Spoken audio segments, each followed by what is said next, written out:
जय श्री राम दोस्तों, स्वागत है आपका शिव पुराण विद्वेश्वर संहिता 23वें अध्याय में। शिव नाम की महिमा। ऋषि बोले, हे व्यास, शिष्य सूत जी, आपको नमस्कार है। हम पर कृपा कर हमें परम उत्तम रुद्राक्ष तथा शिव नाम की महिमा का महात्म्य सुनाइए।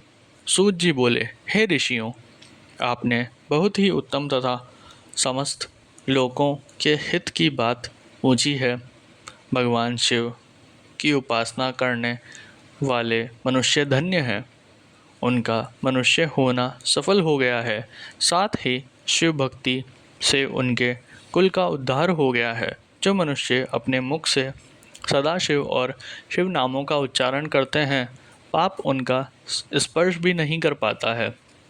बस रुद्राक्ष और शिव नाम त्रिवेणी के समान महापुण्यमय है। इन तीनों के निवास और दर्शन मात्र से ही त्रिवेणी के स्नान का फल प्राप्त हो जाता है।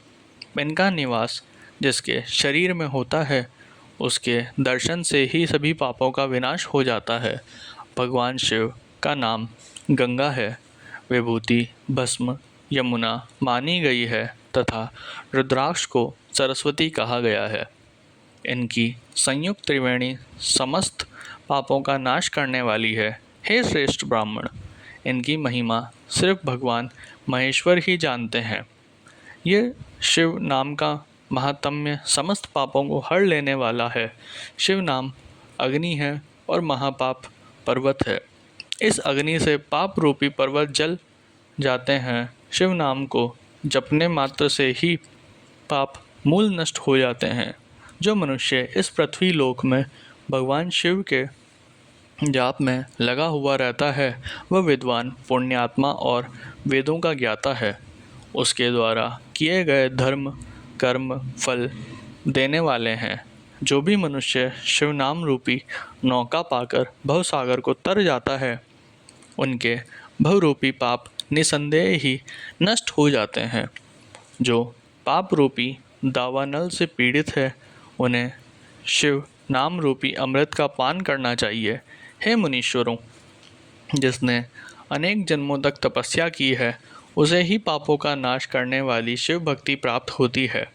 जिस मनुष्य के मन में कभी न खंडित होने वाली शिव भक्ति प्रकट हुई है, उसे ही मोक्ष मिलता है।